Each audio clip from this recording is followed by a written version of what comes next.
तूफान, बारिश, धूप,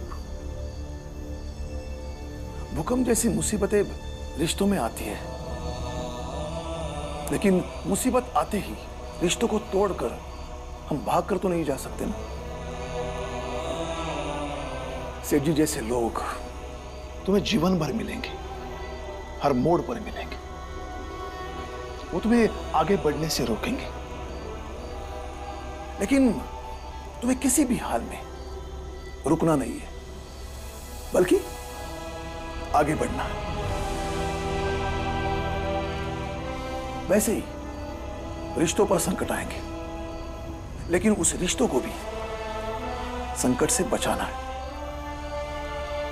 इसलिए समझना होगा कि जब तुम सच की लड़ाई लड़ोगे, आज, कल, परसों, मेरे जीते जी या मेरे मरने के बाद, समस्याएं होंगी, हमेशा होंगी, तुम्हारे लिए और तुम्हारे साथ जो लोग हैं उनके लिए भी। तो लड़ाई खत्म करने की सोचो, ना कि सबका साथ छोड़ने की।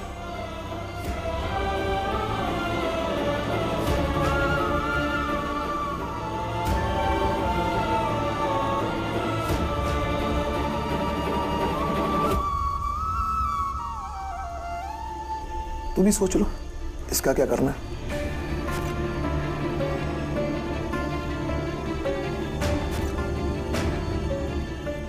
एक तरफ सेठ जी है जो तुम्हें ऊंची जाति के लड़के के साथ बैठने नहीं देते, पढ़ाई करने नहीं देते, और दूसरी तरफ ये ऊंची जाति की लड़की है जो तुमसे भाई बहन का रिश्ता रखना चाहती है।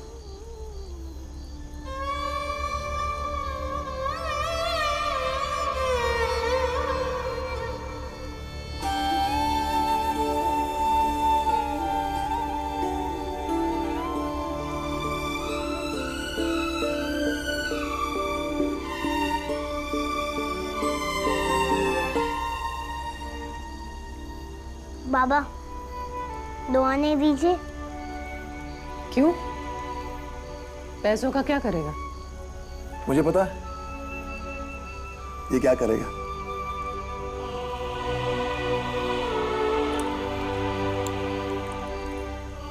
ये ले।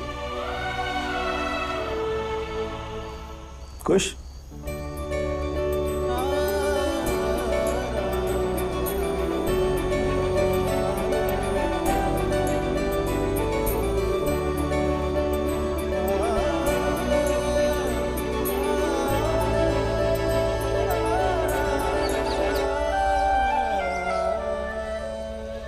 कल जब भीमराव ने राखी लौटा दी थी तो वो आज क्यों बुला रहा है? अरे मुझे बोल के थोड़ी भेजा है कि मैं बता दूं। मुझे तो कुछ समझ नहीं आ रहा। माधवी, तू क्यों जा रही है? दीदी, भाई माना है, और अगर भाई बुलाएगा तो कैसे नहीं जाओगी? ठीक है, फिर रोना मत।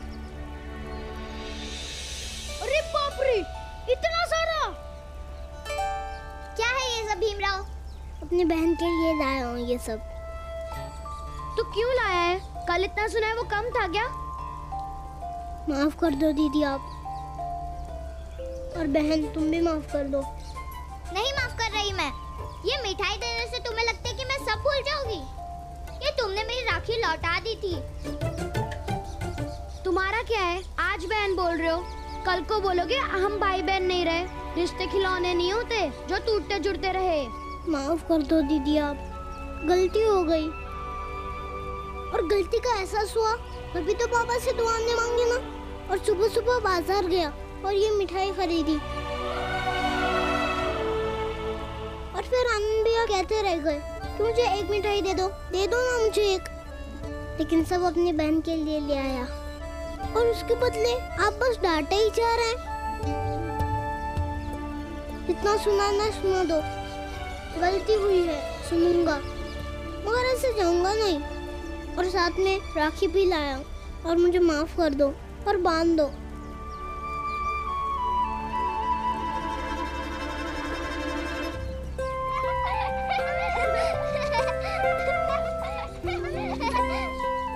माधवी, तू सही कह रही थी, तेरा भाई बहुत प्यारा है। बांध दे राखी। 2 राखी? अरे फिर जल्दी बांधो, मिठाई देखकर तो रहा ही नहीं जा रहा है। दो, मैं इसे पकड़ लेता हूँ। हाथ आगे करो। दीदी, आप भी बांध दीजिए ना। दो बहन का आशीर्वाद रहेगा तो मैं और मजबूत बनूंगा। और वैसे भी अभी मुझे आशीर्वाद की जरूरत है।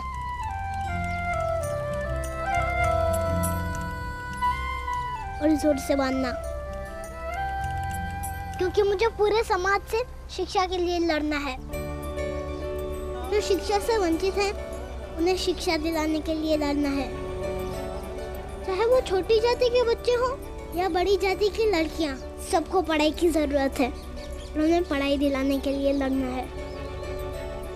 और फिर मेरी दीदी को छुप छुप कर पढ़ने की जरूरत नहीं पड़ेगी। वो सबके साथ स्कूल में बैठकर पढ़ेगी। भीमराव, मेरा आशीर्वाद है कि तुम अपनी लड़ाई में विजय प्राप्त करो। फिर समाज की हर लड़की तुम्हें ऐसी ही दुआ देती रहेगी भीमराव, कि तुम अपनी लड़ाई में जीतते रहो।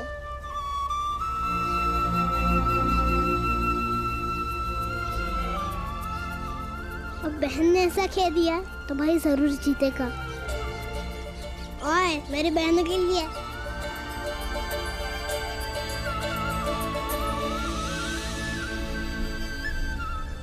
गुरुजी,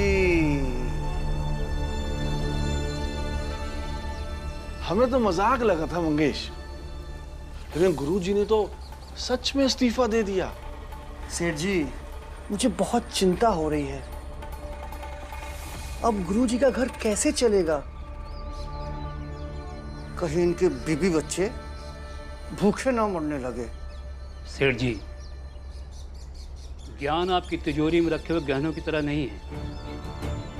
एक बार चोरी हो जाए और पूरा का पूरा परिवार सड़क पर आ जाए। मैं पढ़ा लिखा व्यक्ति हूँ और अपने ज्ञान की वजह से अपना और अपने पूरे परिवार का जीवन यापन बहुत आसानी से कर सकता हूँ। आपको शायद पता भी हो, सतारा के कुछ सेठों का बही खाता भी मैं देखता हूँ, और उससे जो आमदनी होती है ना, उससे हमारा गुजारा बड़ी आसानी से हो सकता है। अच्छा, तो इस भरोसे हैं आप। गुरुजी, मान लीजिए कि कल हम उन सेठों के पास जाके आपकी पूरी कहानी बता दें, तो ये नौकरी भी गई। मुझे कोई फर्क नहीं पड़ता है, आप ये भी करके देख लीजिए। क्यों अपनी बर्बादी करने पे तुले हो गुरुजी? ज्ञानी होके आपको इतनी सी बात समझ में नहीं आ रही है कि जो जो भीमराव के साथ जुड़ेगा उसकी जिंदगी तहस नहस हो जाएगी। अगर आप इतनी सी बात नहीं समझ सकते तो आप खाक ज्ञानी बने फिरते। गुरुजी, आप तो पढ़े लिखे हैं, आपके सामने एक उदाहरण भी है। सेठ जी के बेटे को देख लीजिए। ये आपको समझ नहीं आ रहा क्या? शांत हो जाओ मंगेश, मैं तो देख ही लूंगा। आप लोग भी जरा पीछे मुड़ के देख लीजिए।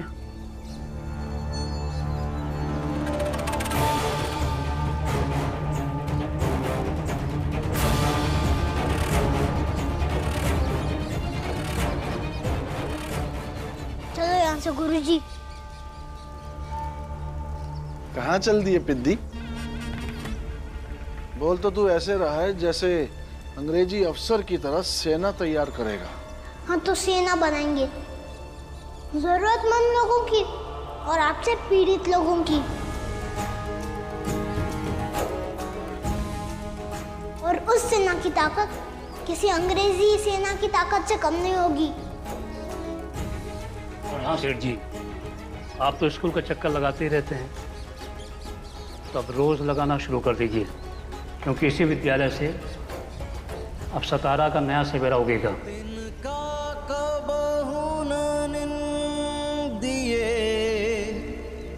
जो पावन तर हो कबहूड़ी आँखनी पड़े तो पीर घनेरी हो। मंगेश एक काम कर, पता कर कि इसके समाज के लोग कहाँ कहाँ रहते हैं और उनके कितने बच्चे हैं जो पढ़ने लायक हैं। मुझे पूरा ब्यौरा चाहिए और मैं अपना ब्यौरा निकालता हूँ तो मुझे किन किन लोगों से पैसे लेने हैं। अब अगर लड़ाई लड़नी है तो लड़ेंगे। मैं भी देखता हूँ सतारा का ये विद्यालय छोटे लोगों के लिए कैसे खुलता है। सही कह रहे सेठ जी, अब ये लड़ाई साख की हो गई है। हमारी साख ही सतारा की जीत होगी।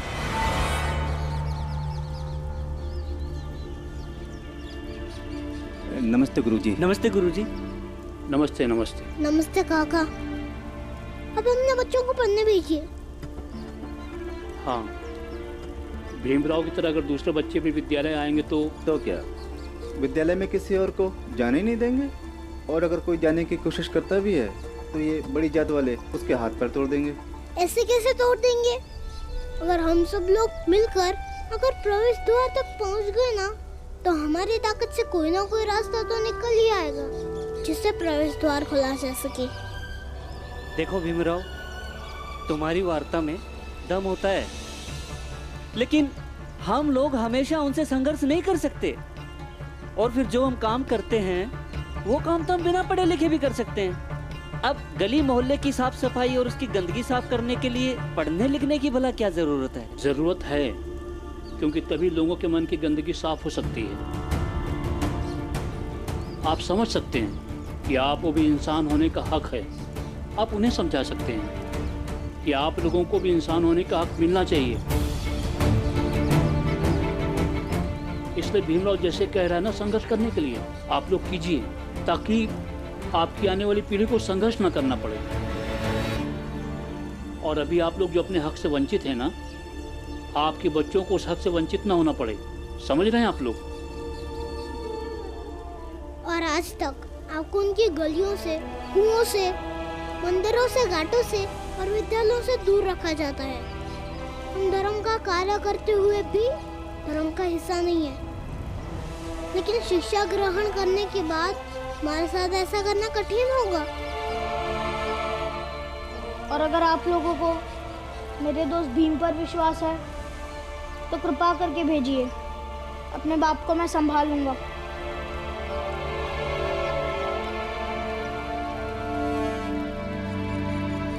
ठीक है, अगर तुम कह रहे हो तो हम अपने बच्चों को भेज देंगे। राष्ट्र संविधान का है तू ही शिल्पकार, तूने ही सिखाया है समानता का सार। अपनी कलम से की है देश अर्चना, एक एक शब्द तेरा भीम गर्जना। साहिब मेरे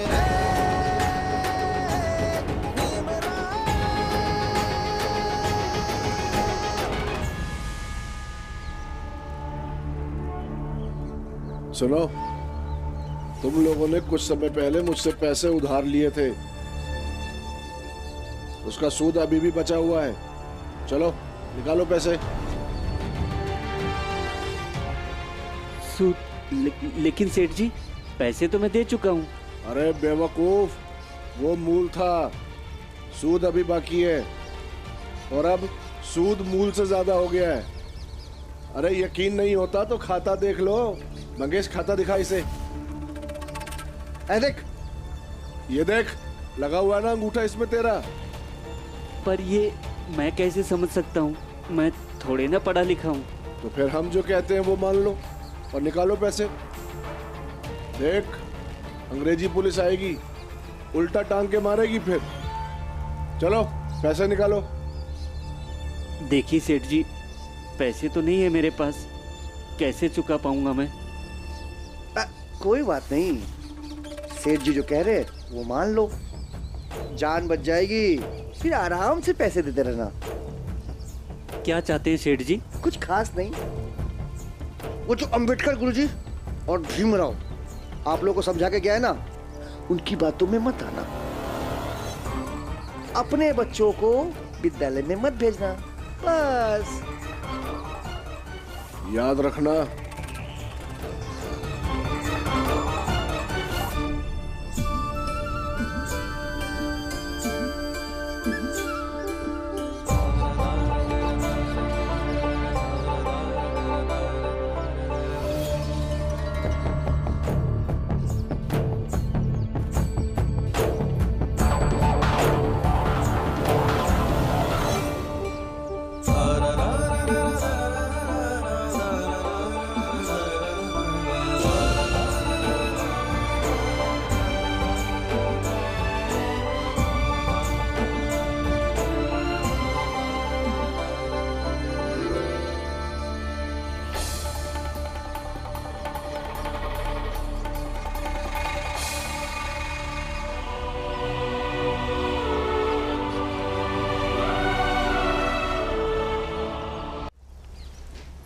आई बोल। भीम, आंबेडकर गुरुजी, ध्रुव और आनंद सब मिलकर अपनी जाति के लोगों को समझा रहे और कह रहे हैं कि वे अपने बच्चों को स्कूल भेजें। वही सेठ जी और चाय वाला उन सबको उनकी उधारी, उनके सूद और भविष्य में पड़ने वाली पैसों की ज़रूरतों से डरा रहे हैं और कह रहे हैं कि किसी भी हाल में वे अपने बच्चों को स्कूल ना भेजें। मामला दोनों खेमों में बढ़ चुका है, संकट की स्थिति पैदा हो चुकी है। पता नहीं आई कौन किसकी बात मानेगा और जीतेगा। तुम्हारे बाबा इसी संघर्ष की बात करते हैं ना। समझ में नहीं आ रहा क्या करूं। भीमा को रोकने जाऊंगी तो अपने हिसाब से मनमानी करेगा, संघर्ष करेगा, विरोध करेगा। सही गलत सब वही तय करता है, किसी की कभी सुनता है वो? भीम नहीं सुनेगा।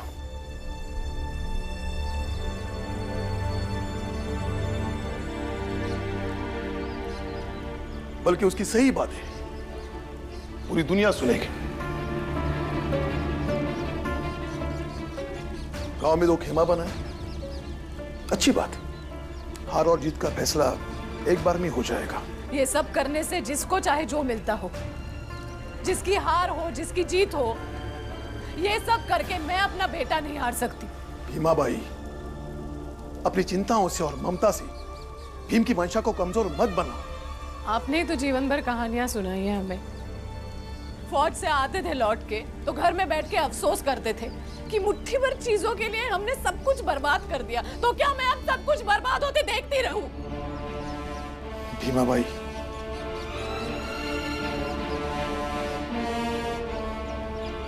वो संघर्ष नहीं है। संघर्ष सिर्फ पाने के लिए है। और मैं भी नौकरी से कुछ दिनों के लिए छुट्टी लेकर आया हूं ताकि अपने बेटे की लड़ाई में उसका साथ दे सकूं।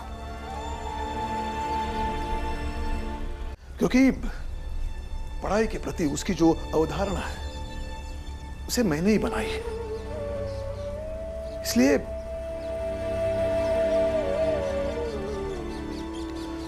जाता हूं मैं। देखिए मेरी बात भीमा बाई,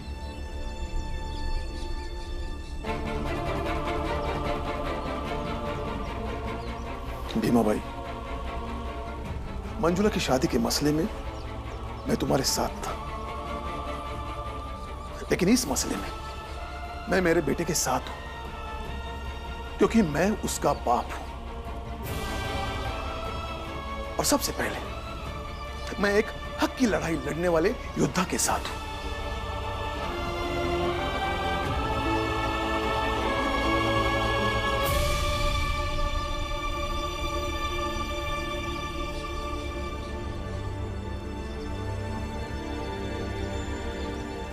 एक बार कुछ बच्चे आ जाएंगे और हम यहीं धरना देंगे, लेकिन कोई आया ही नहीं है। लो, हम आ गए।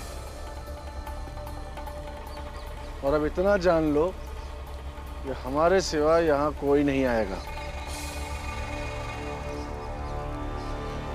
जरूर आएंगे, क्योंकि भीम की बात सब लोग समझते भी है और मानते भी हैं। और सेठ जी, आपकी बिरादरी की तरह नहीं है वो लोग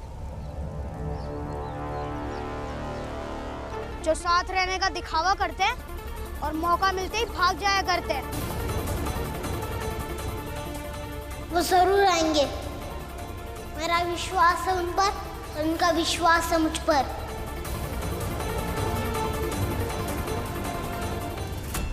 तो ठीक है, करो इंतजार।